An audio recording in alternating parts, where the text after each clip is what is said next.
ibalik niyo na lang ako. Lasenggo ang tatay ko. Baka unahin pa ang anak ko sa gatas ko. Pwede bang ibalik mo na ako? Bakit naman, baby? Di kasi ako makatulog sa gabi. Lagi nagbebembangan ng mama at papa ko. Nating, aantayin ko lang palitan ng nanay ko diaper ko para makapoop ulit ako. Nasaan po ang doktor? Bakit? Anong problema? Gusto ko na bumalik. Nanay at tatay ko lagi nag-aaway.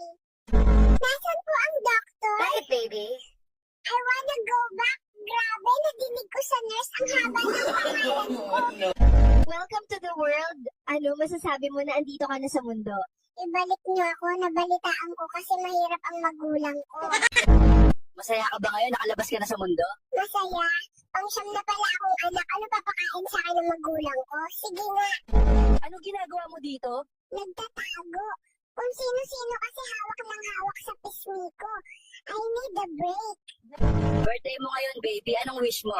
Sana ako na lang ang tropa ni Papa kasi yung tropa niya, mas madalas pa siya kasama kaysa sa akin.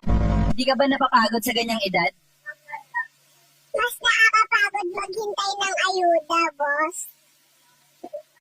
Birthday mo ngayon, baby. Anong wish mo? Gasolina tumaas. Gatas tumaas. Ako lang hindi kasi wala pa rin akong tatay. Bakit mukha kang pagod ngayon? Kada 5 minutes, may gustong makipag-hello sa akin. Kamukha ng daddy, kamukha ng mommy. Ano ba talaga? Hindi ko pa alam kung sino ako eh. Pagod na mata ko sa flash. Parang artista lang, walang privacy. Ilang pictures na nakuha mo ngayong araw? Kahit kumain lang ako, may picture. Shout out sa mga magulang dyan. Huwag niyong tularan ang ganitong magulang kagaya ng mama at papa ko. Kawawa mga anak. Bakit nandito ka? Ilang araw ka pa lang. Kailangan ko na mag-ipon para sa school ng mga anak ko.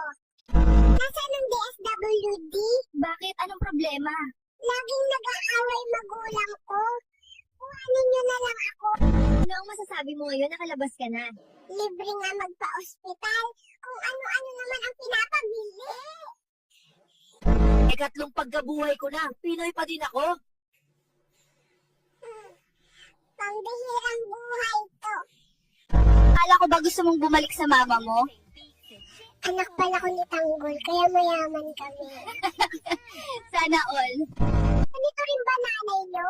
Inuuna pa ang chismis kaysa gawain bahay. Kung ganyan nanay nyo, isuli nyo na sa magulang niya.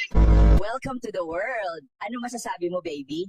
Salamat sa Diyos kasi hindi chismosa ang nanay ko. Welcome to the world. Anong masasabi mo ngayong nandito ka na? Ibalik niyo ako, nabalitaan kong si Marcos ang presidente. Sino ang pumatay kay Labo-Labo? Ikaw, Michael. Ba, hindi ako, sir. Kahit nahirap lang kami, hindi ko magagawa yun. Anong kalokohan pinagsasabi mo? Ang tinatanong ko sa'yo, sino ang pumatay kay Labo-Labo? Hindi nga ako, sir, eh. Tarantado ka talaga, no? Gusto ko makausap ang tatay mo. I want you to bring him here. Understand?